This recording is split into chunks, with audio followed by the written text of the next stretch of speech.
अगर आपको डॉन ली पसंद है तो यह फिल्म आप ही के लिए है।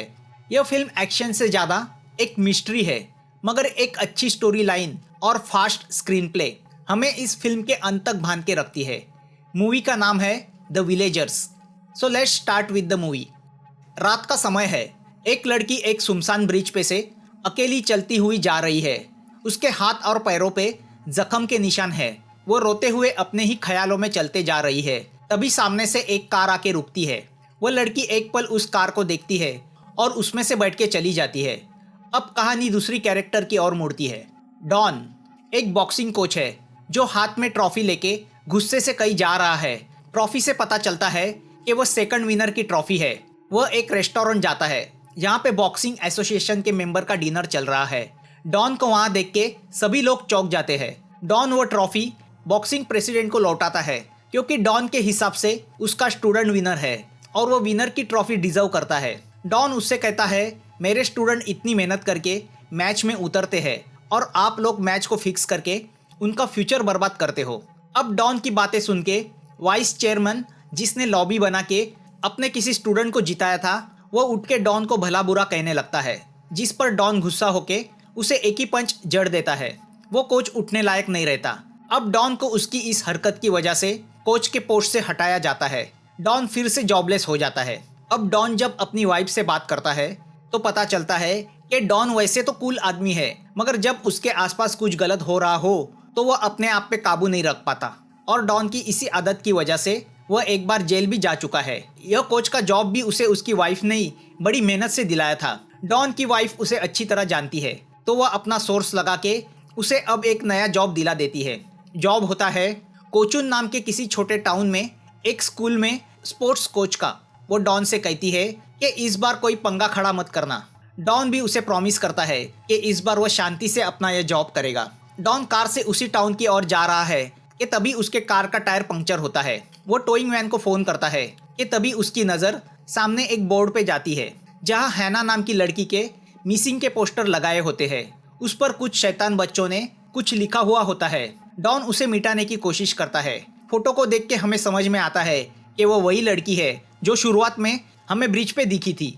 अब डॉन टोइंग वैन से उस कोचुन टाउन आता है, मगर वह अजीब फील करता है जहाँ ज़्यादा चहल पहल नहीं है। कोई किसी से ज़्यादा बात नहीं कर रहा।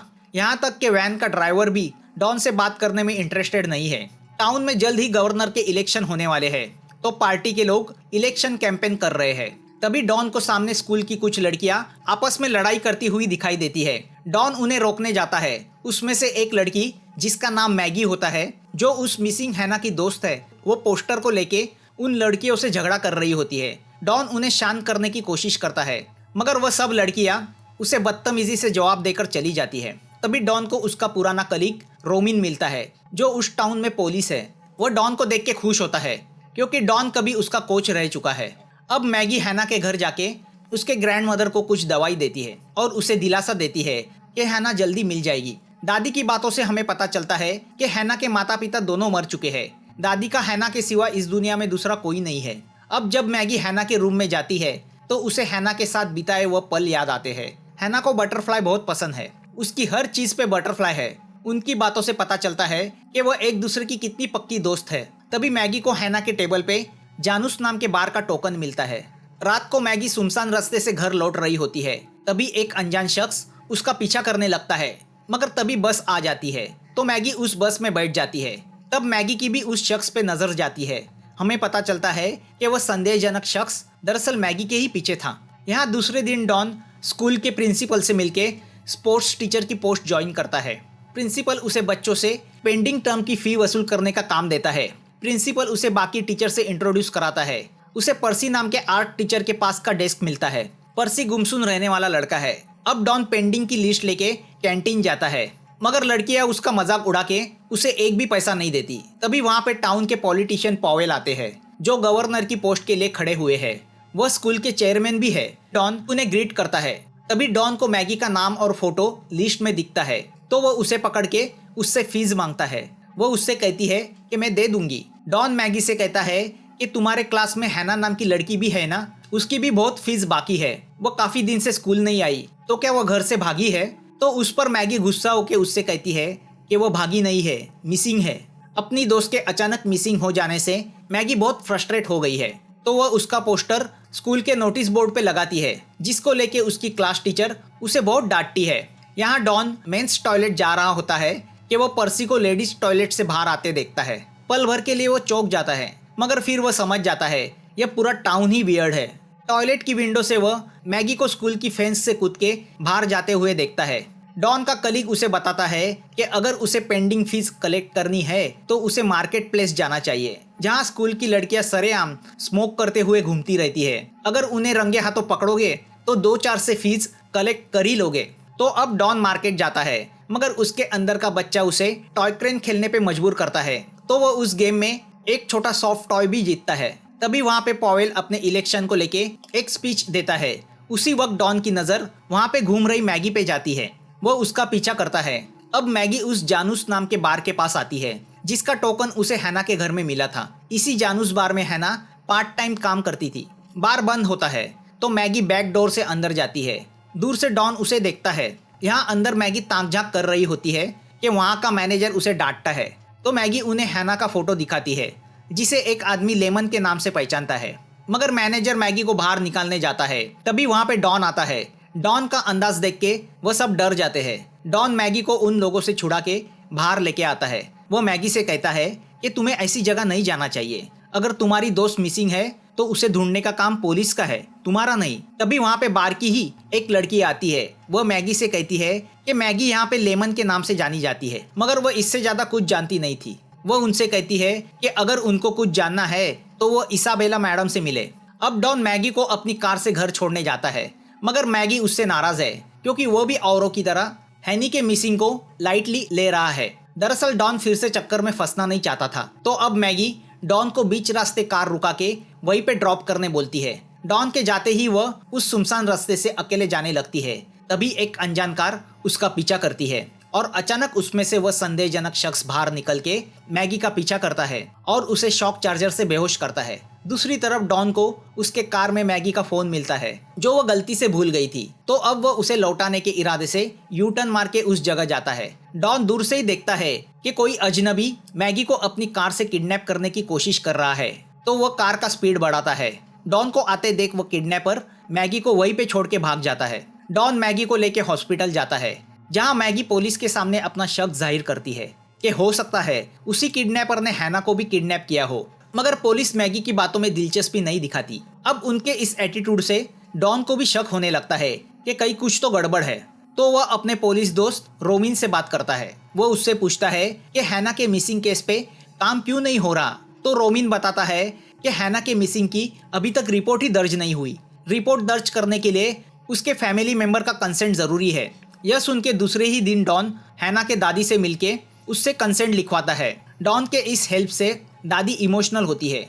अब डॉन वो कंसेंट लेटर रोमिन को देता है ताकि वह एफआईआर दर्ज कर सके। डॉन को उसके कलीग से पता चलता है कि लास्ट सेमेस्टर उनके स्कूल की एक लड़की ऑडिशन के लिए सियोल गई थी, जो कभी वापस नहीं आई। उसकी भी मिसिंग रिपोर्ट नहीं लिखवाई गई। वह डॉन से कहता है कि यहाँ यह सब होता ही रहता है, तो यह सब भूल जाओ। तभी मैगी वहाँ आती है। डॉन मैगी से कहता है कि उसने हैना के मिसिंग की रिपोर्ट पुलिस स्टेशन में लिखवा दी है। मैगी उससे कहती है कि पुलिस में रिपोर्ट करके हैना नहीं मिलेगी। डॉन उससे कहता है हैना को ढूंढने के चक्कर में तुम अपनी जान जोखिम में मत डालो। मैगी उससे कहती है कि अगर हैना की जगह तुम्हारी खुद की लड़की गायब होती तो भी क्या तुम यही सोचते। अब डॉन कंफ्यूज होता है कि सच्चाई क्या है, कौन सच है कौन झूठा। तो दूसरी ओर रोमिन पे उसका सीनियर पुलिस ऑफिसर भड़कता है कि उसने हैना की मिसिंग की रिपोर्ट दर्ज की। अब रोमिन भी कंफ्यूज होता है कि वो उसकी सीनियर की सुने या डॉन की, मगर उस पुलिस ऑफिसर के इस अंदाज से हमें पता चलता है कि हैना के गायब होने के पीछे जरूर कोई राज है, जिसे पुलिस छुपाने की कोशिश कर रही है। यहाँ डिस्टर्ब मैगी से पर्सी नजदीकियां बढ़ाने की कोशिश करता है। वह उसे अपनी कार से घर छोड़ने जाता है। दूसरी तरफ स्कूल के टॉयलेट में कुछ लड़कियां चोरी छुपे स्मोक कर रही होती है, तो डॉन उन्हें वहां से भगाता है। तभी डॉन को कमोड के ऊपर एक हिडन कैमरा दिखाई देता है। वो उसे वहां से निकालता है। तभी स्कूल के प्रिंसिपल उसे अपनी रूम में बुलाते हैं। डॉन उन्हें उस कैमरा के बारे में बताने वाला ही होता है कि प्रिंसिपल उस पर गुस्सा होकर उसे वार्निंग देते हैं कि स्कूल के किसी मिसिंग स्टूडेंट के मामले में इंटरफियर करने की कोई ज़रूरत नहीं। अगर पुलिस स्कूल तक पहुंची तो स्कूल का नाम बदनाम होगा। वह डॉन से कहते हैं कि इस उम्र में लड़कियां घर से भागती ही रहती है, तो ऐसी लड़कियों की खातिर स्कूल को बदनाम नहीं किया जा सकता। अब प्रिंसिपल की बातें सुनकर डॉन उस कैमरा के बारे में उन्हें नहीं बताता, मगर वह उस कैमरा के कार्ड को कंप्यूटर में लगा के देखता है तो उसे पता चलता है कि वो कैमरा आर्ट टीचर पर्सी ने फिट किया था, जो डॉन के पास वाले डेस्क पे बैठता है। अब डॉन पर्सी का लैपटॉप चेक करता है तो उसे पर्सी और मैगी की चैटिंग दिखाई देती है, जो थोड़ी ही देर पहले की गई थी, जिससे उसे पता चलता है मैगी पर्सी के साथ जा रही है। तभी डॉन की नज़र चैट लिस्ट पे जाती है जहाँ हैना का भी नाम है। वह उस पर क्लिक करता है तो पर्सी का हैना के साथ वाला चैट विंडो ओपन होता है, जो उस रात का होता है जिस रात हैना गायब हुई थी। उस रात हैना ने उसे पिकअप करने के लिए बुलाया होता है। अब डॉन समझ जाता है यह पर्सी गड़बड़ लड़का है, तो वह तुरंत मैगी को फोन करता है, जो पर्सी के कार में उसके बगल में बैठी होती है। डॉन मैगी से कहता है पर्सी ने लेडीज वॉशरूम में कैमरा फिट किया है, वो ठरकी है और उसी ने उस रात हैना को पिकअप किया था। डॉन की बातें सुनकर मैगी के होश उड़ जाते हैं। अब मैगी डॉन को अपना लोकेशन भेजती है कि तभी उसकी नज़र कार की पे जाती है, जो एक बटरफ्लाई किचन के साथ है। वह समझ जाती है कि वह हैना की है। मैगी पर्सी को उस किचन के बारे में पूछती है तो घबरा के पर्सी मैगी को बेहोश करता है। डॉन को पता चलता है कि पर्सी मैगी को लेके उसके घर जा रहा है। अब जब मैगी आंखें खुलती है तो वह पर्सी के घर होती है। तभी उसे वहाँ पे पड़ा हैना का मोबाइल दिखाई देता है। मैगी के साथ हम भी समझ जाते हैं कि पर्सी एक साइको माइंड है। वो मैगी को छूने लगता है कि तभी वहाँ पे डॉन आ जाता है। डॉन की आवाज़ सुन के पर्सी मैगी को छुपाने की कोशिश करता है। डॉन विंडो से अंदर देखता है तो उसे फर्श पे पड़ी मैगी दिखाई देती है। डॉन को देख पर्सी डर जाता है और भागने की कोशिश करता है, मगर डॉन पंच मार के दरवाजा ही तोड़ देता है और अंदर आके पर्सी को भी एक पंच मार देता है। डॉन के एक पंच में ही पर्सी के होश उड़ जाते हैं। डॉन पर्सी से पूछता है कि हैना कहाँ है। पर्सी उससे कहता है उसे पता नहीं। तो डॉन उसे हैना का फ़ोन दिखा के पूछता है कि उसके पास हैना का फ़ोन कैसे आया। तो अब पर्सी एक कहानी सुनाता है जो उस रात की होती है जब हैना गायब हुई थी। वह बताता है कि कुछ रात पहले हैना ने उसे मैसेज किया था कि मैं उसे पिकअप करूं। मैंने ब्रिज पे उसे पिकअप किया, मगर मुझे दिखा हैना के पूरे शरीर पे चोट और जख्म के निशान थे। वो काफ़ी डरी हुई थी, शायद उसके साथ किसी ने कुछ गलत करने की कोशिश की थी। तभी उसे किसी का फ़ोन आया तो उसने मुझे बीच रास्ते ड्रॉप करने को कहा। मैंने उसे पेट्रोल पंप पे छोड़ दिया। उसे वहाँ से कोई और पिकअप करने आने वाला था। मैं वहाँ से चला गया, मगर थोड़ा आगे जाने के बाद मुझे हैना की फिक्र होने लगी तो मैं वापस पेट्रोल पंप आ गया।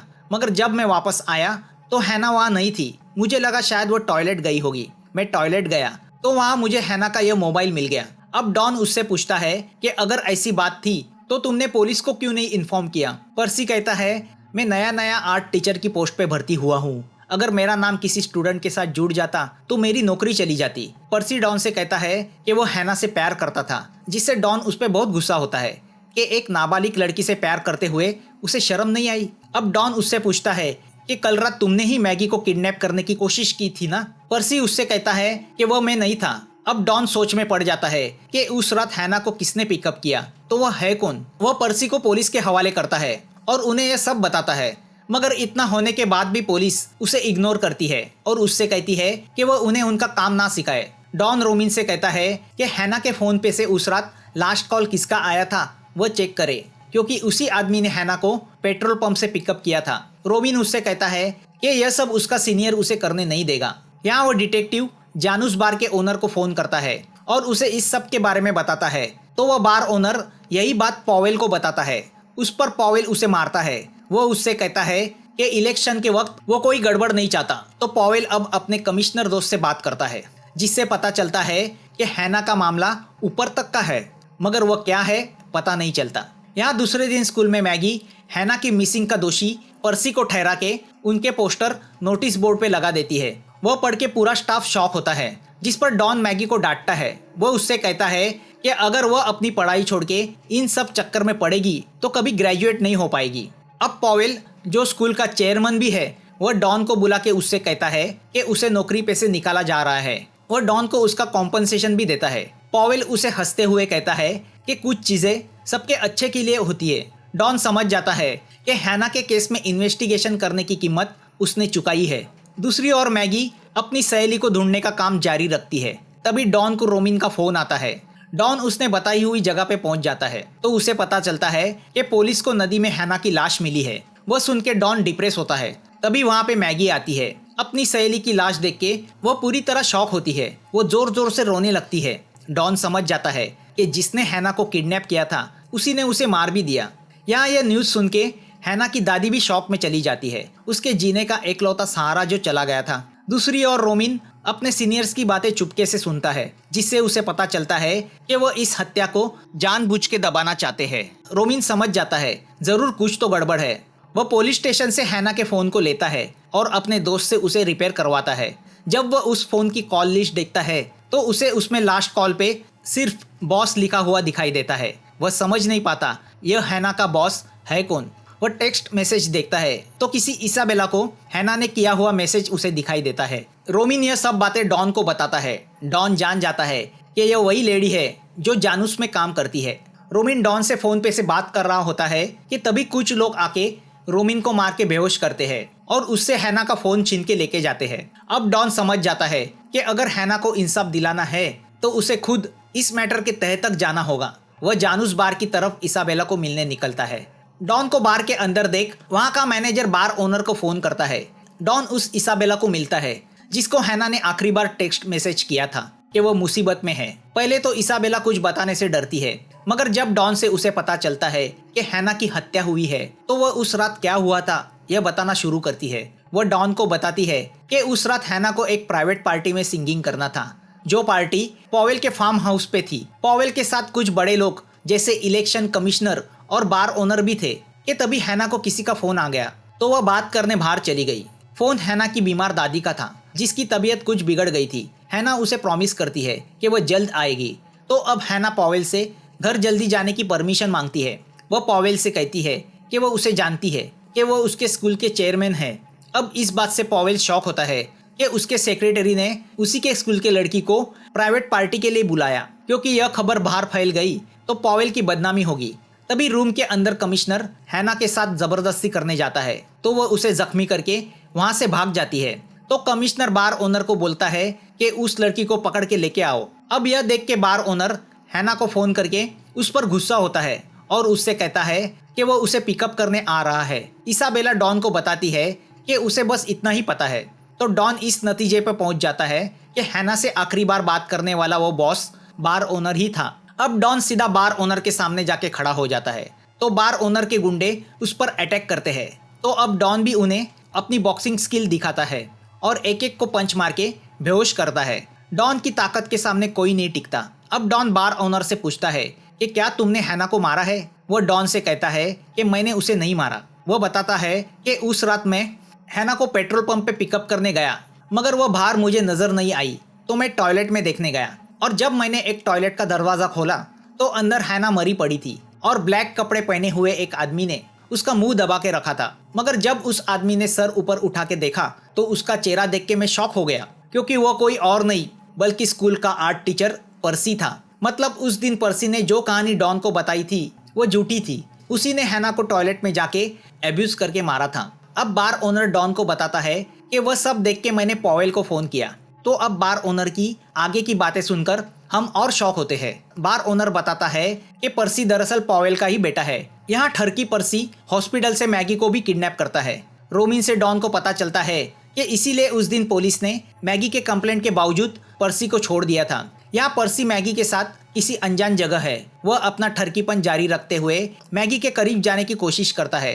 तो दूसरी ओर डॉन पर्सी के घर पहुंच जाता है, मगर वहाँ मैगी या पर्सी नहीं होते। तभी वहाँ डॉन को पर्सी की एक पुरानी ड्राइंग दिखती है जो उनके फार्म हाउस की होती है। अब उस पेंटिंग पे लिखे एड्रेस को पढ़ के डॉन उस फार्म हाउस की तरफ निकलता है। तो यहाँ पॉवेल पर्सी के रूम में आता है, मगर अपने डैडी के आने के पहले ही पर्सी ने मैगी को एक दरवाजे के पीछे छुपाया होता है। अब बाप बेटे की बातें मैगी दरवाजे के पीछे से सुनने लगती है। उसे पता चलता है कि पॉवेल एक जानवर था जो अपने बेटे पर्सी के साथ बहुत बुरा बर्ताव करता था। उसे जानवरों की तरह मारा करता था, जिसकी वजह से पर्सी एक साइको माइंड बन गया। पॉवेल पर्सी से कहता है कि जब तक इलेक्शन खत्म नहीं होता उसे अमेरिका रहना होगा। वो और कोई गड़बड़ नहीं चाहता। पॉवेल पर्सी से कहता है कि तुम्हारी गंदगी साफ करने के लिए मैंने हैना को मारा। अब पॉवेल के मुंह से यह बातें सुन के मैगी के साथ हम भी शॉक हो जाते हैं, क्योंकि अब तक हमें ऐसा ही लग रहा था कि पर्सी ने हैना को मारा है। दरअसल उस रात हैना को पर्सी के साथ देखकर बार मैनेजर ने पॉवेल को फोन किया था।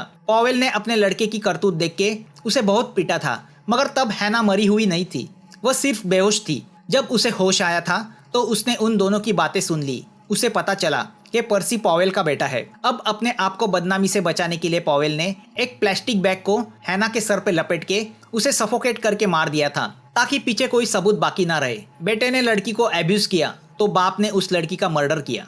मतलब हैना का असली कातिल पॉवेल था, पर्सी नहीं।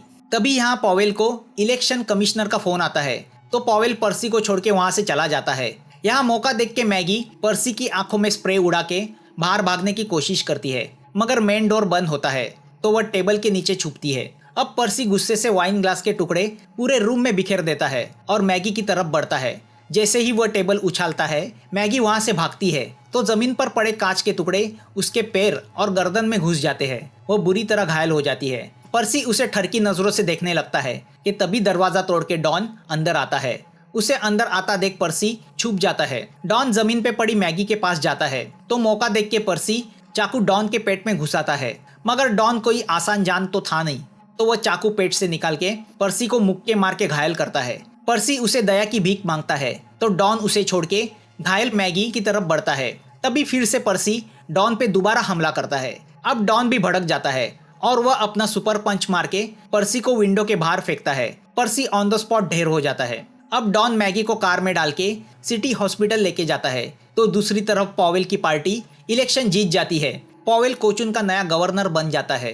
एक तरफ डॉन मैगी को बचाने के लिए जद्दोजहद कर रहा था तो दूसरी तरफ पॉवेल अपनी जीत का जश्न मना रहा था। आखिर डॉन मैगी को हॉस्पिटल पहुंचाता है। वह डिप्रेस होकर टीवी पे पॉवेल की जीत की न्यूज़ देखता है, मगर हार मानने वालों में से डॉन था नहीं, तो वह कुछ फैसला करके उठता है। पॉवेल जीत के नशे में अपनी कार में बैठ के घर की ओर निकलता है तो रास्ते में डॉन स्पीड से अपनी कार उसके कार के सामने लाता है। कार को टक्कर से बचाने के लिए पॉवेल का ड्राइवर कार को एक खंबे पे ठोक देता है। अब डॉन पॉवेल को मारने उसकी कार की तरफ बढ़ता है। उसे देख के पॉवेल डर जाता है। वो उसे धमकाता है कि अब वो बहुत बड़ा आदमी बन गया है तो उससे पंगा महंगा पड़ेगा। डॉन एक ही पंच मार के उसके कार के विंडो की ग्लास तोड़ देता है, मगर डॉन, जिसे सब शॉर्ट टेम्पर्ड समझ रहे थे, इस बार उसने बड़े ही कूलली काम लिया था। उसने रोमिन के साथ मिलके पॉवेल के खिलाफ के सब सबूत पहले ही मीडिया को दे दिए थे। तो अब पॉवेल को और पर्सी को हैना के मर्डर के जुर्म में अरेस्ट किया जाता है। इतना ही नहीं, बल्कि पुलिस चीफ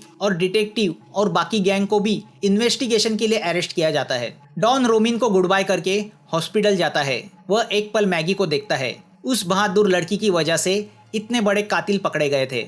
वह मैगी के पास निशानी के तौर पे वह टॉय छोड़ के चला जाता है। जब मैगी की आंखें खुलती है तो वह उस टॉय को देख के बहुत खुश होती है। नोटिस बोर्ड से हैना के मिसिंग के पोस्टर हटाए जाते हैं। डॉन एक पल उसे देखता है, मानो उस टाउन में आके उसने एक मिशन पूरा किया था। वह अपने रास्ते आगे चला जाता है। मूवी यहाँ खत्म होती है। इस फिल्म की डिटेल्स आपको मेरे टेलीग्राम चैनल पे मिल जाएगी। इस मूवी की एक्सप्लेनेशन आपको पसंद आई हो तो प्लीज़ कमेंट करना, लाइक करना, और सब्सक्राइब ना किया हो तो प्लीज़ सब्सक्राइब करना। Thanks for watching. फिर मिलेंगे एक नई मूवी के साथ।